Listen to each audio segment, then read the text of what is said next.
बिस्मिल्लाहिर्रहमानिर्रहीम। अस्सलाम वालेकुम। कैंडल एकेडमी पाकिस्तान में खुशामदीद। स्टूडेंट्स क्या हाल हैं? सब ठीक ठाक हैं? उम्मीद है मजाज अच्छे होंगे। आज हम अल्टरनेटिंग करंट एंड सर्किट्स में लेक्चर नंबर 11 के साथ हाज़िर हैं और आज के लेक्चर में हम डिस्कस करने वाले हैं AC through RLC series circuit. इससे पहले हम कर चुके हैं एसी को अप्लाई करके देख चुके हैं आर सी सीरीज सर्किट के ऊपर, आर एल सीरीज सर्किट के ऊपर, और हमने इम्पीडेंस का रिलेशन ड्राइव किया है, फेज एंगल चेक किया है, पावर फैक्टर और दूसरी बहुत सारी चीज़ें जो हम पिछले लेक्चर में पढ़ चुके हैं। वो उम्मीद है आपने लेक्चर्स ले लिए होंगे। तो आज के लेक्चर में हम रेजिस्टर, कैपेसिटर और इंडक्टर तीनों को सीरीज में जोड़कर उसके ऊपर एसी अप्लाई करके देखेंगे कि इनका रिस्पांस क्या आता है। और आज के लेक्चर में हम आरएलसी सीरीज सर्किट का हम इम्पीडेंस देखेंगे कि इम्पीडेंस टोटल सर्किट की क्या आती है, कैसे ड्राइव होती है, टोटल इम्पीडेंस क्या होती है। इसके बाद हम देखेंगे पावर एंगल। पावर एंगल हमने कैसे सॉल्व करना है, पावर एंगल, फेज एंगल कैसे सॉल्व करना है आरएलसी सीरीज सर्किट का। और आरएलसी सीरीज सर्किट के डिफरेंट मोड्स हमने देखने हैं, डिफरेंट मोड। इससे पहले जो हमने ये हो गया डिफरेंट मोड्स। तो इससे पहले हमने देखा आरसी सीरीज सर्किट या आरएल सीरीज सर्किट जो था उनका एक ही मोड होता है, यानी वो इंडक्टिव सर्किट ही होते थे। अगर रेजिस्टेंस हम लो रख दें तो इंडक्टिव सर्किट ही होते थे। तो अब की बार थोड़ा सा डिफरेंट होने वाला है ये सर्किट। जो आरएलसी सीरीज सर्किट है ये काफ़ी डिफरेंट होता है। ये रेजिस्टिव भी हो सकता है, कैपेसिटिव भी हो सकता है, इंडक्टिव भी हो सकता है। तो ये सारी चीज़ें आज हम इस लेक्चर में डिस्कस करने वाले हैं। लेकिन एक बहुत इम्पॉर्टेंट जो है इस सर्किट की प्रॉपर्टी है वो है सीरीज रेजोनेंस सर्किट। इस टॉपिक को हम नेक्स्ट लेक्चर में इंशाल्लाह कवर करेंगे। तो आज हम रेजोनेंस का टॉपिक नहीं छेड़ेंगे, वो अलग से एक उसके ऊपर डिटेल हम वीडियो बनाएंगे। तो आज हम इन चीज़ों के ऊपर बाउंड रहेंगे। सेकेंड ईयर की फिजिक्स हम पढ़ रहे हैं। चैप्टर नंबर 15 है अल्टरनेटिंग करंट एंड सर्किट्स, और फेडरल और केपीके का कोर्स हम फॉलो कर रहे हैं। तो स्टार्ट करते हैं। आरएलसी सीरीज सर्किट को बनाना, हम सर्किट डायग्राम बनाएंगे, फेजर डायग्राम बनाएंगे और वेव डायग्राम बनाएंगे इंडिविजुअल कंपोनेंट्स की, और उसके बाद हम कंबाइन करके टोटल इफेक्ट उसका देखेंगे। अगर आपके पास हो एक इंडक्टर और उसके साथ सीरीज में आप एक कैपेसिटर लगा दें और उसके साथ ऐसे एंड टू एंड आप एक रेजिस्टेंस ऐड कर दें, यानी ये इंडक्टर, ये कैपेसिटर और ये रेजिस्टर आर, और इसको आप जो है ना कनेक्ट कर दें एक एसी सोर्स के साथ, जो आपके पास इस तरह से एसी सोर्स हो, तो ये आरएलसी सीरीज सर्किट कहलाता है। इसके ऊपर आप जो एसी अप्लाई कर रहे हैं ना, तो फर्ज करें उसके वोल्टेजेस वी हों, तो यहाँ पे जो ड्रॉप होने वाले वोल्टेजेस होंगे इसको हम कहेंगे वी एल। तो वी एल किसके बराबर होगा? सर्किट में ये एक बात इंपॉर्टेंट जो है नोट करने वाली, तीनों कंपोनेंट्स चूंकि सीरीज में आ रहे हैं तो तीनों कंपोनेंट्स का जो करंट है वो बिल्कुल सेम है, इन फेज है, आपस में सारे जो है इन फेज हैं। तो यहाँ से जो बहने वाला करंट है वो तीनों कंपोनेंट्स के अंदर से बह रहा है, तो उसका नाम हम आई रख लेते हैं। इसको आई एल, आई सी या आई आर नहीं कहते, क्योंकि ये इन फेज है, सब में सेम जा रहा है। तो क्या होगा, इसके across according to Ohm's law drop होने वाले जो वोल्टेजेस होंगे उनका नाम हम वी एल रखते हैं और उसको लिखते हैं आई एक्स एल। जो कैपेसिटर, जो इंडक्टर की इंडक्टिव रिएक्टेंस है उसके क्रॉस ड्रॉप होने वाले वोल्टेजेस आगे, और जो कैपेसिटर के क्रॉस वोल्टेज ड्रॉप होंगे तो उनको हम कहेंगे आई। करंट सेम होगा बट यहाँ पे कैपेसिटिव रिएक्टेंस आ जाएगी। सिमिलरली यहाँ पे जो वोल्टेज ड्रॉप होंगे वी आर होंगे, और उसको हम किससे लिखेंगे?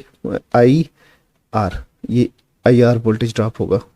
तो यहाँ हम इनके सामने ही सबकी इंडिविजुअल की फेजर डायग्राम भी ड्रा कर लेते हैं। हर कंपोनेंट के करंट और वोल्टेज का जो फेजर है वो हम लिखेंगे, उसके सामने लिखेंगे ताकि हमें पता चले, और ये पिछले वाला जो लेक्चर है वो भी हमारा रिवाइज होता जाएगा इस तरीके से। चूंकि करंट सारी कंपोनेंट्स में बीइंग सीरीज सर्किट, तो सब में करंट सेम जा रहा है, तो इसलिए करंट को हम रेफरेंस ले सकते हैं और रेफरेंस को हम जीरो पे ले आते हैं। तो एक फेज़र जो करंट का फेज़र है उसको हम जीरो पे रखते हैं तीनों कंपोनेंट्स के लिए। तो हम स्टार्ट करते हैं। सबसे पहले हम ये इंडक्टर है, तो इंडक्टर के या हम चलें रेजिस्टेंस से स्टार्ट कर लेते हैं, नहीं इंडक्टर से स्टार्ट करते हैं ताकि ऊपर से नीचे आते हैं तो हमें स्पेस काफ़ी मिल जाएगा इस तरीके से। तो इंडक्टर के जो फेज़र होगा उसमें करंट आपका इधर है, जीरो पे हम रख लेते हैं करंट। ये करंट है, करंट का फेज़र है आई, इसकी लेंथ आई नॉट है। तो करंट से इंडक्टर के अंदर करंट से आउट होता है वोल्टेजेस जो है V L 90 degree out of phase होते हैं और लीड कर रहे होते हैं। वी एल आपके पास यहाँ होगा 90 डिग्री का जो फेज एंगल होगा वो π/2 का होगा यहाँ पे 90 डिग्री आउट ऑफ फेज होगा, यानी वोल्टेजेस इंडक्टर के अक्रॉस जो है ना लीड कर रहे होते हैं करंट से। जब करंट जीरो होगा तो वोल्टेज यहाँ पे मैक्सिमम होंगे। तो ये फेजर डायग्राम आगे इंडिविजुअल की, ये इंडिविजुअल जो कंपोनेंट है उसकी अगर हम यहाँ पे साथ साथ इसके अगर फॉर्म लिखें, वे इसमें मैथमेटिकल फॉर्म लिखें तो ये कुछ इस तरह से होगी। क्योंकि करंट को हमने ज़ीरो किया हुआ है, रेफरेंस माना हुआ है, तो I is equal to I not sine omega T. ये आपके पास अगर करंट है इंडक्टर के थ्रू फ्लो होने वाला करंट है, तो इंडक्टर के थ्रू वोल्टेजेस का जो रिलेशन होगा वो इस तरह से होगा V not sine omega T, और ओमेगा टी में आप फाई ऐड कर देंगे जो कि इस पर्टिकुलर सिचुएशन में 90 डिग्री का है। और इसके साथ इसकी वेव डायग्राम, तो ये इंडक्टर के थ्रू करंट की जो वेव होगी, यहाँ जीरो से हम स्टार्ट कर रहे हैं तो वोल्टेज की वेव फॉर्म यहाँ से स्टार्ट होगी, ये कोसाइन की होगी, लेकिन साइन में कन्वर्ट करेंगे तो ओमेगा टी प्लस फाई आ जाएगा। इसी तरह यहाँ पे कैपेसिटर को हम देख लेते हैं। कैपेसिटर का जो करंट है, कैपेसिटर के थ्रू जो करंट है उसको हम जीरो पे रखते हैं। ये कैपेसिटर का करंट अगर हम जीरो पे रखें तो वोल्टेजेस उसके 90 डिग्री आउट ऑफ फेज होते हैं, लेकिन वोल्टेजेस किस डायरेक्शन में होते हैं, कैपेसिटर के वोल्टेजेस उसके करंट से 90 डिग्री लैग कर रहे होते हैं। ये I not sine omega T है, तो ये जबकि ये क्या है, ये है V not sine omega T plus -5 हो जाएगा। वो +5 था तो ये -5 हो जाएगा। तो ये 90 डिग्री आउट ऑफ फेज है, तो यहाँ पे फेज कितना है π/2 का, तो 90 डिग्री लैग कर रहा है, वोल्टेजेस लैग कर रहे हैं करंट के। तो नेक्स्ट जो है, हाँ इसकी डायग्राम देख लेते हैं, वेव डायग्राम। इसमें करंट को तो हम यूं से ज़ीरो से स्टार्ट करते हैं, तो अब की बार जो वोल्टेजेस हैं वो नेगेटिव मैक्सिमम से स्टार्ट होंगे और इस तरह से पॉजिटिव मैक्सिमम यूं ट्रेवल होंगे। ये करंट है, करंट जो है ज़ीरो से स्टार्ट हो रहा है I not sine omega T, और जबकि वोल्टेजेस कहाँ पे हैं, वोल्टेजेस हैं V not sine omega T -5, 90 degree lag कर रहे हैं वोल्टेजेस।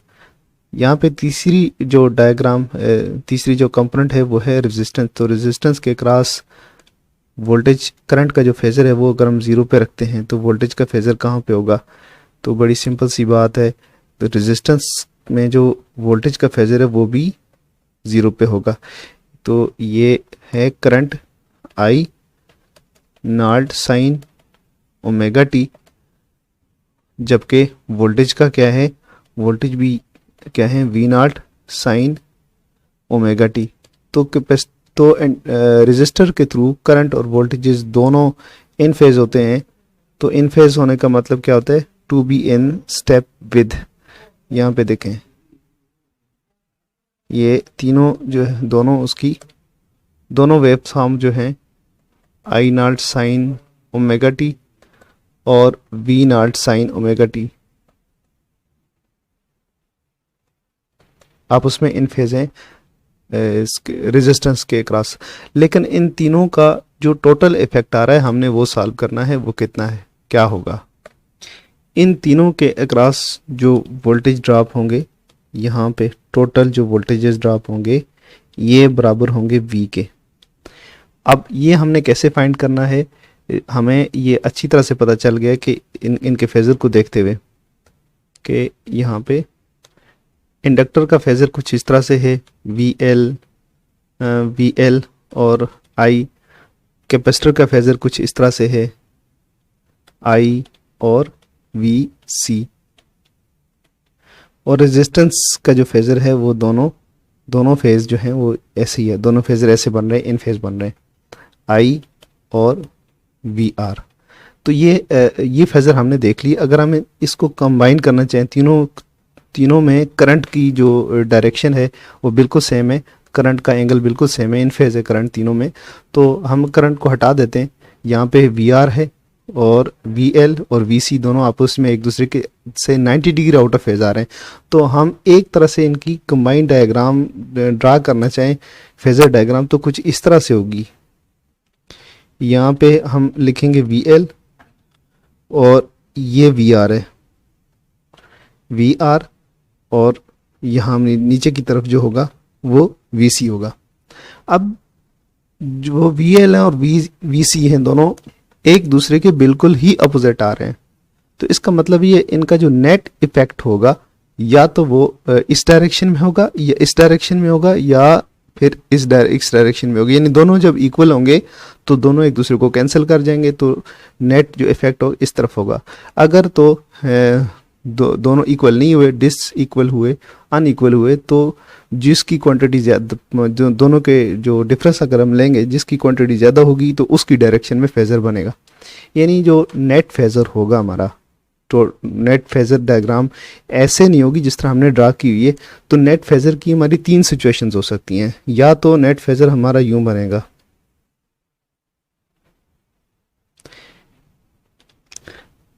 करंट हम इस डायरेक्शन में अगर करते हैं तो नेट फेज़र जो है हमारा 90 डिग्री से शिफ्ट हो जाएगा। वो इस तरह से होगा, या इस डायरेक्शन में होगा, या इस डायरेक्शन में होगा, यूं। ये करंट है, ये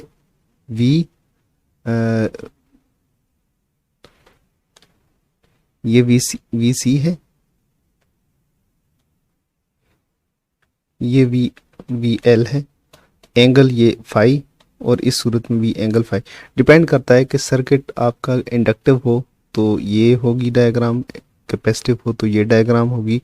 और अगर तीसरी सिचुएशन हो, दोनों के अगर वोल्टेजेस ड्रॉप बराबर हैं, VL और VC अगर दोनों एक दूसरे के इक्वल हैं, तो ये यहाँ पे इन दोनों का सम 0 हो जाएगा, और नेट जो हमारा जो फेजर डायग्राम होगी करंट और वोल्टेजेस की, दोनों ऐसे आएगी, बिल्कुल सेम इन फेज हो जाएंगे करंट एंड वोल्टेजेस। I और V दोनों आपस में इन फेज हो जाएंगे।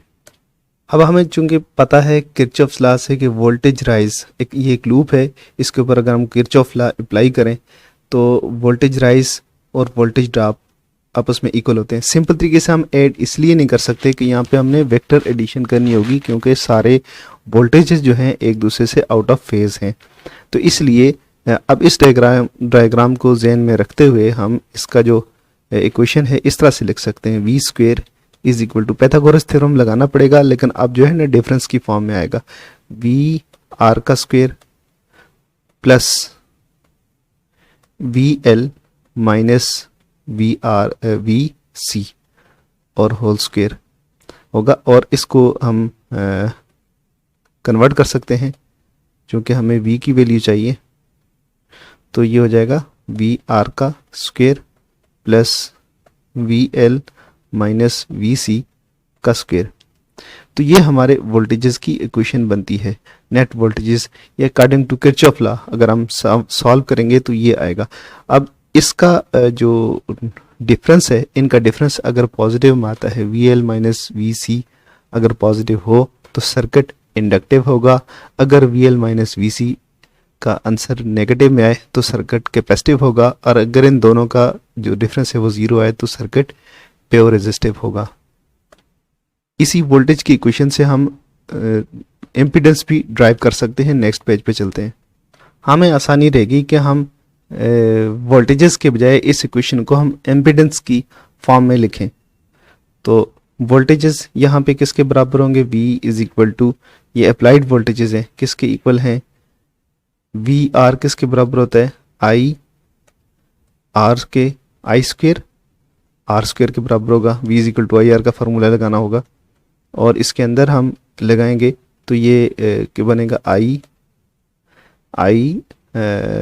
एक्स एल माइनस आई एक्स सी और होल स्क्वेयर, उसी तरह से आगे बार होल स्क्वेयर। तो इसको हम थोड़ा सा ऐसे सिंप्लीफाई कर सकते हैं कि ब्रैकेट में से आप आई को कॉमन ले लें तो आई जो है बाहर आ जाएगा, ऐसे आई स्क्वेयर बनकर बाहर आ जाएगा, यूं आई स्क्वेयर हो जाएगा और अंदर जो रहेगा X L minus X C रह जाएगा और ऊपर स्क्वेयर ये रहा। तो v is equal to I square हम फिर कॉमन ले सकते हैं और कॉमन लेकर ये बाहर आ जाएगा, आई करंट यहाँ से बाहर आ गया। तो आपके पास अब जो रिलेशन जो बचा है वो सिर्फ बचा है R square plus X L minus X C का स्क्वेयर। यहाँ पे हम इस सारे रिलेशन को z लिख सकते हैं, ये टोटल इम्पीडेंस है L R C series circuit की, तो हम इसको यहाँ से रिप्लेस कर सकते हैं आई जेड के साथ, ये पूरा z हो गया तो v is equal to I Z. ठीक है जी, तो ये इसके इक्वल हो गया, टोटल इम्पीडेंस के क्रॉस जो वोल्टेज ड्रॉप हो रहे हैं आई जेड होंगे, जबकि z हमारे पास किसके बराबर है, z हमारे पास बराबर है R square plus X L minus X C का होल स्क्वेयर स्क्वेयर रूट। इस इक्वेशन को मजीद अगर सिंप्लीफाई करना चाहें तो आप X L minus X C को एक्स तस्वर कर सकते हैं और अगर ऐसा करेंगे तो आपके पास z सिंप्लीफाई होकर कुछ इस तरह से बच जाएगा, R square plus X square. Impedance triangle बहुत इंपॉर्टेंट कंसेप्ट है और अब की बार इम्पीडेंस ट्राइंगल हम दो तरह से लिख सकेंगे, एक तो हम ऐसे कर लेते हैं, ये इम्पीडेंस ट्राइंगल है, इसमें ये आपका जो है रेजिस्टेंस का कंपोनेंट है और ये आपका x L minus X C का कंपोनेंट है और ये आपका जी हो गया। या तो हमारे पास इम्पीडेंस ट्राइंगल इस तरह से बनेगी या फिर हम इसको ऐसा कर सकते हैं कि इसको उठा के हम इधर लिख दें,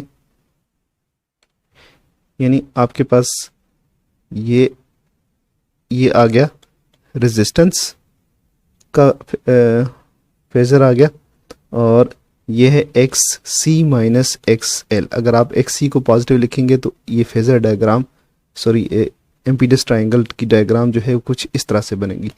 दोनों सूत्रों में हाइपोटेन्यूज जो है वो रहेगा, इम्पीडेंस बेस जो है दोनों सूत्रों में आपकी रहेगी रेजिस्टेंस, लेकिन वर्टिकल कंपोनेंट एक्स सी माइनस एक्स एल है या एक्स एल माइनस एक्स सी है।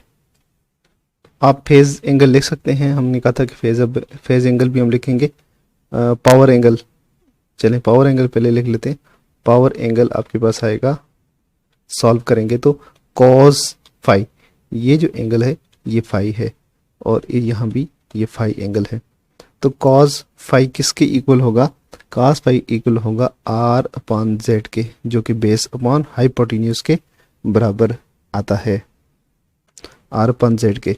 तो आर तो आर ही होता है, लेकिन जेड किसके बराबर है हमें पता है, R square plus X L minus X C का स्क्वेयर और ये इसका स्क्वेयर रूट के बराबर होगा जी।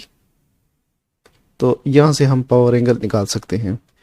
फेज एंगल के लिए आपको क्या करना पड़ेगा, टेन फाई लेना पड़ेगा, टेन फाई। तो टेन फाई किसके बराबर होता है, base upon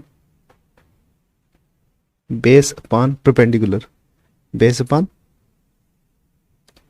perpendicular upon base. तो इसको हम दोनों सूत्रों में लिख सकते हैं, V L minus V C upon V R, या इसको हम इस तरह से लिख लें, X L minus X C upon R. तो ऐसे हम फेज एंगल निकाल सकते हैं। ये है फेज एंगल।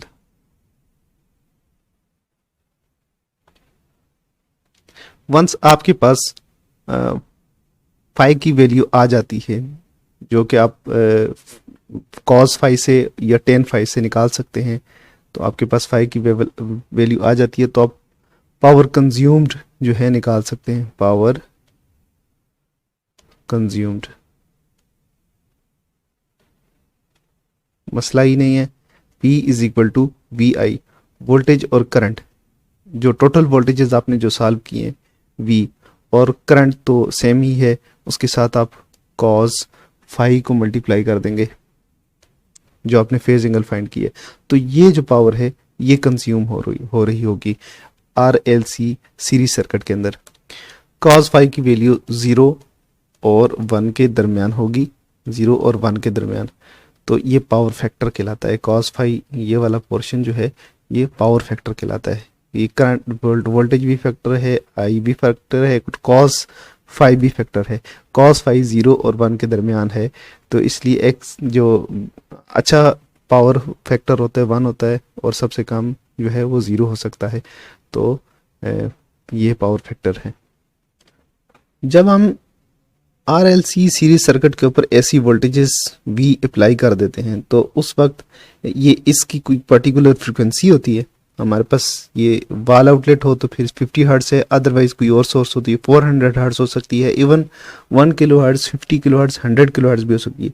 तो हमारे पास सप्लाई की कुछ पर्टिकुलर फ्रिक्वेंसी होगी, उस पर्टिकुलर फ्रिक्वेंसी पर इनका बिहेवियर भी पर्टिकुलर होगा। तो ये इन दोनों की जो रिएक्टेंसेज हैं, कैपेसिटर की कैपेसिटिव रिएक्टेंस XC जो है और इंडक्टर की इंडक्टिव रिएक्टेंस XL है, ये दोनों फ्रीक्वेंसी डिपेंडेंट हैं, फ्रीक्वेंसी के साथ चेंज होती हैं। ये कांस्टेंट नहीं है, फिक्स नहीं है, जबकि ये क्या है, फ्रीक्वेंसी इंडिपेंडेंट।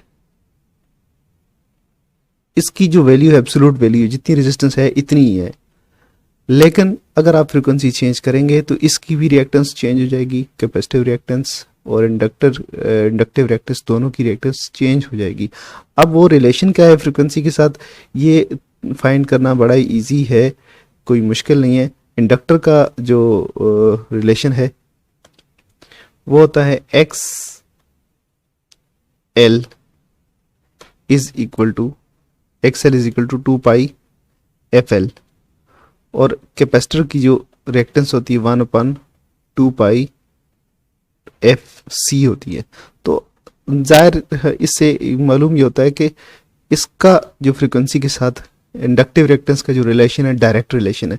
ज़्यादा फ्रीक्वेंसी होगी तो इंडक्टिव रिएक्टेंस ज़्यादा होगी, कम फ्रीक्वेंसी होगी तो इंडक्टिव रिएक्टेंस कम हो जाएगी। लेकिन कैपेसिटर के साथ उल्टा है, जैसे ही फ्रीक्वेंसी कम होगी तो कैपेसिटर की जो कैपेसिटिव रिएक्टेंस है वो ज़्यादा हो जाएगी। अगर फ्रीक्वेंसी आप 0 कर देते हैं तो कैपेसिटिव रिएक्टेंस इनफाइनाइट हो जाती है और ये ओपन बिहेव करता है। इसलिए कैपेसिटर जो है ना वो DC को ब्लॉक कर देता है, क्योंकि DC के लिए फ्रीक्वेंसी 0 होती है। ठीक है, तो 0 फ्रीक्वेंसी मीन्स सर्किट ओपन है, आगे कोई रास्ता नहीं है।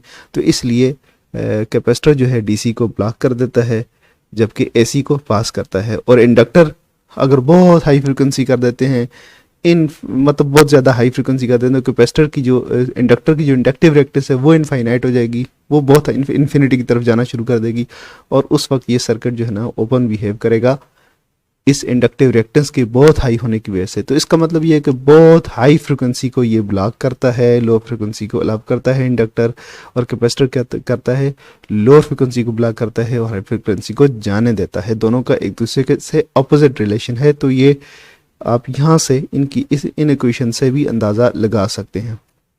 अब यहाँ पे जो बात डिस्कस करने वाली है वो ये है कि एक पर्टिकुलर फ्रीक्वेंसी होगी आपके पास, जो केस होगा उस पर्टिकुलर फ्रीक्वेंसी के लिए इसकी रिएक्टेंस और होगी, इसकी और होगी, और ये तो कुछ डिफरेंस है, ये तो कांस्टेंट है, ये तो चेंज होने वाली नहीं है। अगर ऐसा है कि कैपेसिटर की कैपेसिटिव रिएक्टेंस इंडक्टर की इंडक्टिव रिएक्टेंस से ज़्यादा हो तो सर्किट क्या होगा, कैपेसिटिव होगा। अगर इंडक्टर की इंडक्टिव रिएक्टेंस ज़्यादा है तो सर्किट इंडक्टिव होगा, पूरा सर्किट इंडक्टिव बिहेव करेगा। और एक ऐसी फ्रीक्वेंसी भी होगी जिसके लिए इन दोनों की वैल्यूज़ बराबर हो जाएंगी, तो उस सूरत में ये जो सर्किट है वो एज रेजिस्टिव बिहेव करेगा। इस तरह से कुछ होगा। XL, ठीक है ना, XL is greater than XC, circuit क्या होगा, इंडक्टिव। अगर सर्किट इंडक्टिव होता है तो वो उस वक्त उसका इस पूरे सर्किट का हम जो ड्रॉ करते हैं फेजर डायग्राम, ये वो कुछ यूं होगी, यानी ऐसे और ऐसे। फाई का एंगल है, ये V है, और ये आपके पास VR है, या इसको हम कह लेंगे करंट I और V, कुछ इस तरह से। तो ये जो वोल्टेजेस हैं वो लीड कर जाएंगे। अच्छा, अगर तो ऐसे हो XL is less than XC, तो सर्किट कैपेसिटिव होगा, कैपेसिटिव बिहेव करेगा। अगर यानी कैपेसिटिव रिएक्टेंस ज़्यादा है तो कैपेसिटिव बिहेव करेगा, तो उस वक्त इसकी जो फेजर होगा वो कुछ इस तरह से होगा, ऐसे बिहेव करेगा। ये I है और ये V है और एंगल फाई है। अगर तो ऐसे हो कि कैपेसिटिव रिएक्टेंस इंडक्टिव रिएक्टेंस के बराबर हो जाए XC, तो ये रेजिस्टिव बिहेव करेगा। तो जो टोटल सर्किट है उसका बिहेवियर रेजिस्टिव होगा, करंट और वोल्टेजेस आपस में इन फेज होंगे, और फेजर डायग्राम दोनों की ऐसी बनेगी जिस तरह हम नॉर्मल इसके लिए ड्रा करते हैं। ये V है और ये I होगा, ये वाला करंट, तो इन फेज आ जाएंगे, ये फेजर डायग्राम होगी। अगर आपके पास करंट हो I is equal to I not sine omega T, capacitive inductive के केस में आपके पास क्या होगा, इंडक्टिव के केस में वोल्टेजेस होंगे V is equal to V not sine omega T plus phi, जो भी एंगल है वो ओमेगा टी के साथ अब ऐड हो जाएगा। लेकिन इस कैपेसिटिव वाले केस में क्या होगा, V is equal to V not sine omega T minus phi, अब ये फाई आप माइनस कर देंगे। और रेजिस्टिव के केस में क्या होगा, V is equal to V not sine omega T. तो ये एक पर्टिकुलर फ्रीक्वेंसी होगी जिसके लिए XL और XC दोनों बराबर हो जाएंगे, और सर्किट जो है ना वो रेजिस्टिव बिहेव करेगा, और टोटल जो करंट है और टोटल जो वोल्टेजेस हैं वो आपस में इन फेज होंगे। यहाँ से रेजोनेंट सीरीज सर्किट का कॉन्सेप्ट निकलता है, लेकिन हम नेक्स्ट क्लास में डिस्कस करेंगे क्योंकि काफ़ी लंबा हो चुका है लेक्चर। अभी हम कोशिश ये करते हैं कि लेक्चर की जो लेंथ है, टाइम ड्यूरेशन है, वो कम से कम हो, तो इसलिए नेक्स्ट पार्ट तक के लिए इजाज़त दीजिए। अल्लाह हाफिज़।